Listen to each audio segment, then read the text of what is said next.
Good afternoon, YouTube. I am posting a response video to YouTube user Telemontros's video on the crucifixion and resurrection of Jesus Christ.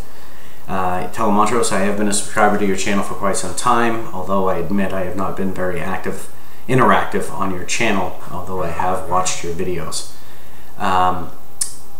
In specific response to your video, I wanted to pose a couple questions in regards to the extra biblical evidence in which you cite.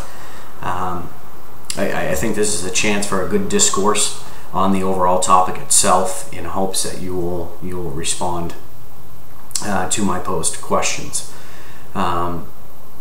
Mainly, I would like to discuss Josephus, Tacitus, Lucian of Samosata, as well as Bar-Serapion, and the four citations of their works that you cite as extra biblical evidence supporting the gospel claim that Jesus was crucified and subsequently resurrected.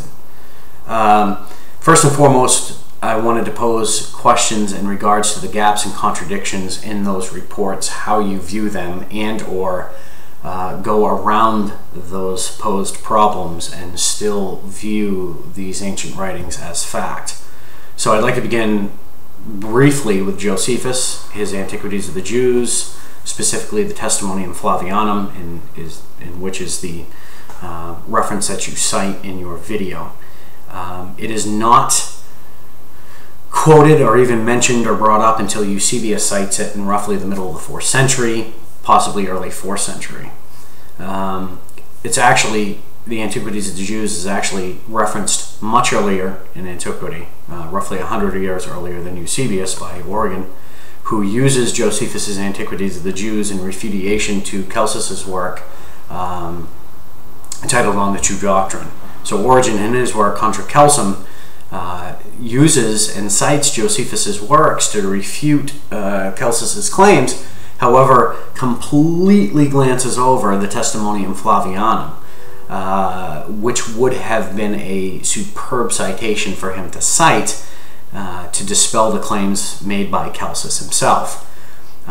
Also, even later in antiquity, Photius I, in his Bibliotheca, references having read Josephus's Antiquities of the Jews. However, in his synopsis on the overall work, he completely glances over the Testimonium Flavianum as well. To me, this suggests that there are several versions of the Testimonium Flavianum, as well as Josephus's Antiquities of the Jews, further supporting the fact that some copies contained it and others did not. And we also see numerous variations depending upon what text you're reading, whether it's the Arabic version, the Greek version, so on and so forth. Second of all, Tacitus's Annals 1544, obviously, is what we're going to go on to next.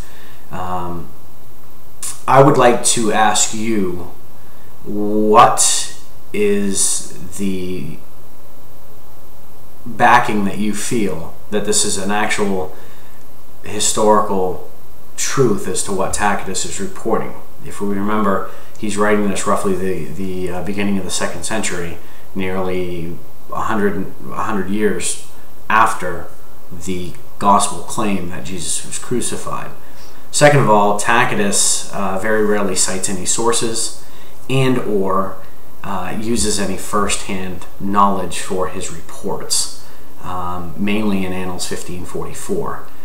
There's an utter lack of any citation, and it comes across as if it's urban legend at that point. He's merely reciting what is known throughout the empire, not by first-hand account or not by first-hand witnesses, but more by word of mouth.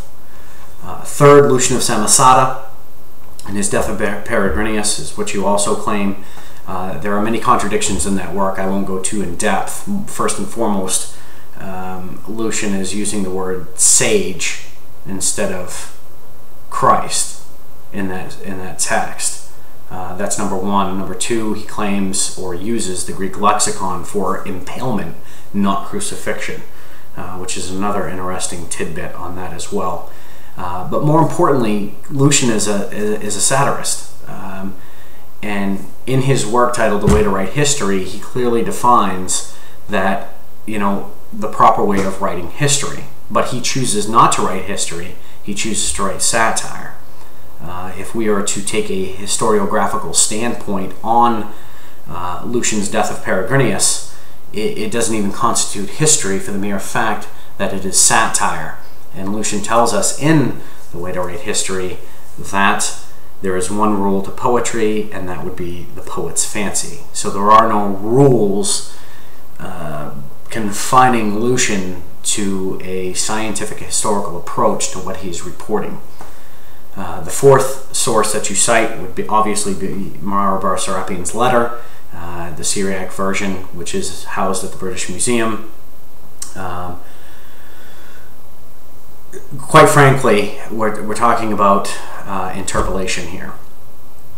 And first and foremost, it is Christian scholars who claim that the wise Jewish king must be that of Jesus. But we can go ahead and take a look at Van Voorst's work in his New Testament, outside New Testament, the book in which he published. He even states himself that it's unsatisfactory that on several occasions, in view of parallel construction, the author Mara has several instances to name the wise Jewish king and chooses not to.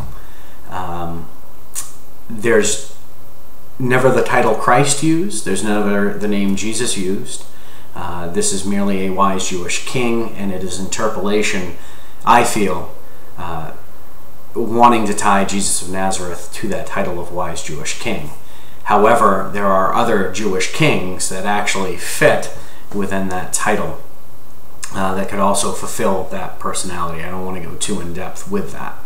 But this is merely just a discourse on my part to kind of get more in depth on those four authors in which you cite, why you view them as evidence and truth which validates that Christ was crucified, not just merely from a ancient text standpoint, but more importantly from a historiographical standpoint. What methods do you use in allowing these works and citations to back up your gospel claim, as well as the gospel claim, your belief, I should say, to the gospel claim that Jesus was crucified? So if you could perhaps respond, that would be excellent, and I look forward to future discourse with you. Thank you for your time.